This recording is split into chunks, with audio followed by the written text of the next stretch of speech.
Yo, what's going on, y'all? 805 just here. The real Capri Sun on my birth certificate is the town, the city, the place, Ventura, California.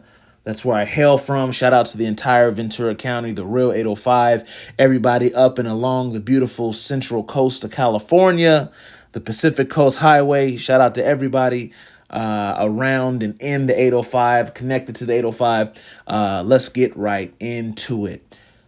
NBA All Star Weekend went from this past Friday to yesterday, last night, Sunday. For those of y'all who have been here a while, y'all know basketball is not only my favorite sport, the NBA is my favorite league. I've been watching basketball since the early 90s. I've seen pretty much Jordan's entire career. Saw Kobe's entire career. LeBron's entire career, still going, of course. Shaq, all the legends you could think of, pretty much that came after the '80s. I've seen their entire career, so I've seen a lot of All-Star games, seen a lot of All-Star weekends. For the last, I'd say, at least 5 years, maybe six, maybe more. I have been really disappointed with NBA All-Star Weekend. It's just really fallen off. The product is not what it used to be. And there seems to be a lot of takes out there. Some people are on the side of it's the players' fault. They don't want to play in the All-Star game. They don't have a motivation to play in it. Other people are on the side of it's Adam Silver's fault. He is the commissioner of the NBA. He's in charge of everything. He makes the final decision on everything for the NBA. So when it comes to the entertainment, when it comes to who's performing and, the layout of All-Star Weekend, he's responsible. I have a feeling that y'all will understand and can probably assume what side I'm on here. I am not on the side blaming the players. The players are the players. They do their job. They get paid to do their job, and that's what they do.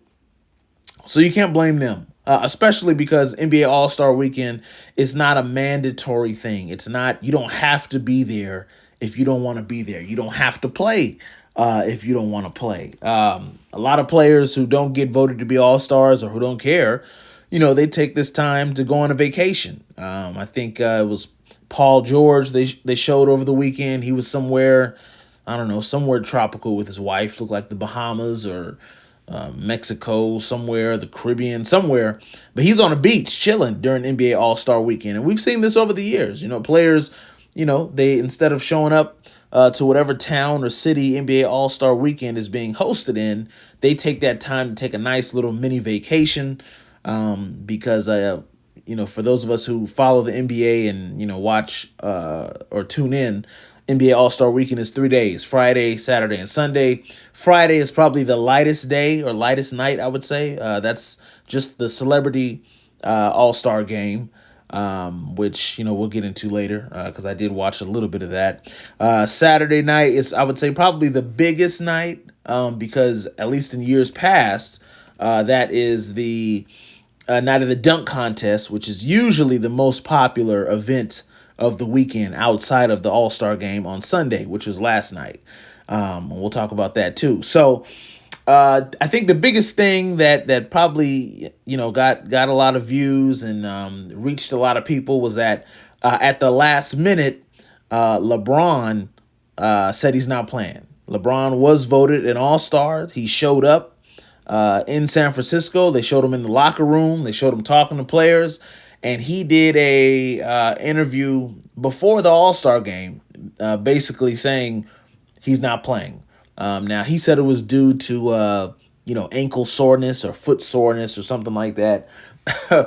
I would say for those of us who are seasoned fans and even those who have credentials, so those of us who have been in, NBA locker rooms and, been in NBA arenas behind the scenes, we know anytime a player, pretty much, unless, they have a serious history like someone like Steph Curry or Ray Allen, players who have a history of ankle injuries or, foot injuries, anytime a player says he's having ankle soreness or foot soreness, they're usually not hurt. They're usually not hurt. Now, I'm not saying LeBron was being dishonest because, hey, LeBron is 40 years old. All right. LeBron has played over 20 years. He may really be dealing with some type of soreness, but I don't think it was enough for him to not play in the NBA All-Star game. What I do think is that he didn't want to play.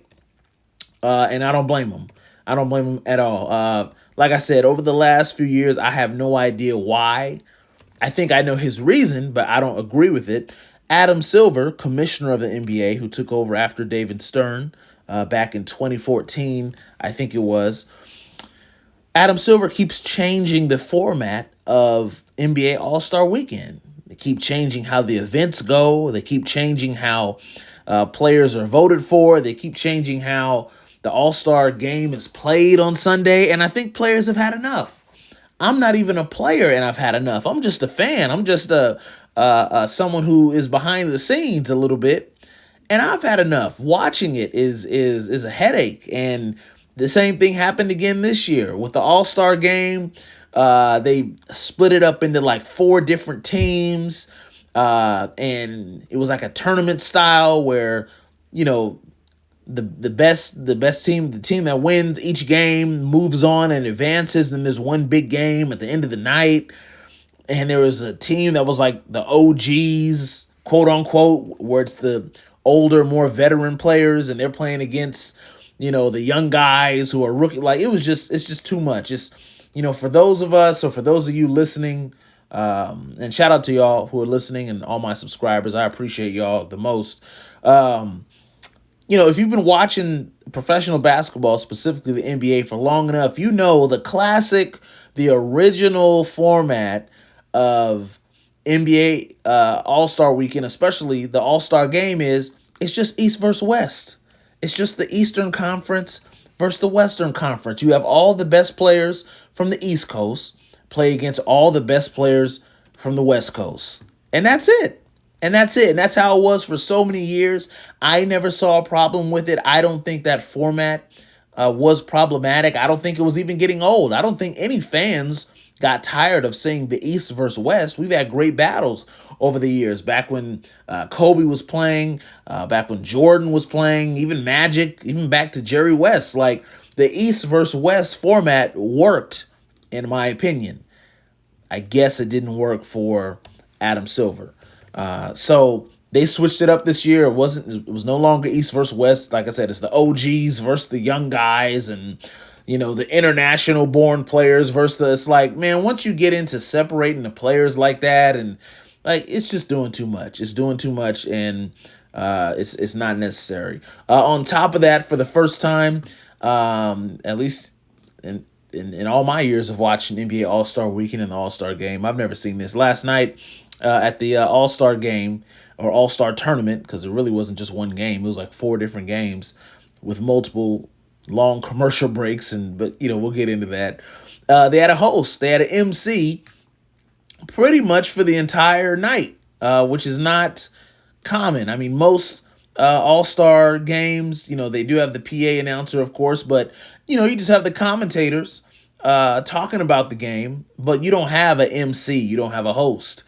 That host this year, for the first time, was Kevin Hart. I'm just curious as to why they had Kevin Hart do this. Kevin Hart is a celebrity. You know, he's well known. But how relevant is Kevin Hart right now? I mean, this is not a shot at him. No disrespect. This is not a diss. I'm just curious, you know, what was it about Kevin Hart that they said this will, you know, work with the All-Star game, especially with all the rumblings and all the talks about how, you know, viewership is down and people aren't watching, and, you know, it's not relevant anymore. You get a comedian who is, you know, still a celebrity. He's well known. People know who he is.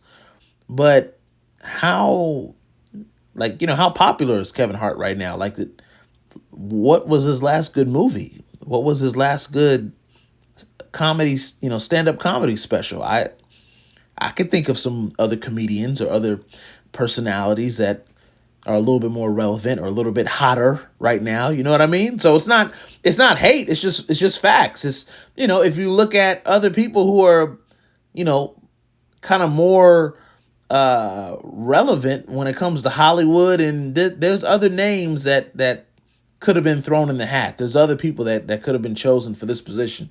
So I'll leave it at that because, like I said, I don't want to be disrespectful. I don't want to. I'm not here to, diss anybody. I think the game could have went without it either way. Even if they would have got somebody that is maybe a little bit newer or more fresh, I still think it wouldn't have been enjoyable. And I saw that sentiment on social media, especially Twitter. A lot of people were just like, "All right, enough, man. Like, we don't need to have somebody talking throughout the whole game, talking, telling jokes, talking to the players, the crowd. Like, it was just a lot. Like, I think for a lot of us, I'm not going to call myself a basketball purist, but for a lot of us who really just enjoy the game of basketball and seeing our favorite players play, like, we don't really need all the extras. Like, we just want to see the game. We want to see an entertaining basketball game. We want to see our favorite players have a good time. We want to see them joking and, talking to, the celebrities that are at the game and giving the crowd a good show. So I think that I hope they don't do that next year. No MC, please. We don't need a host for the NBA All-Star game. Just let us watch the game and enjoy the players playing the game. Let's backtrack. Friday night, watch the celebrity, a little bit of the celebrity All-Star game. That was kind of whack.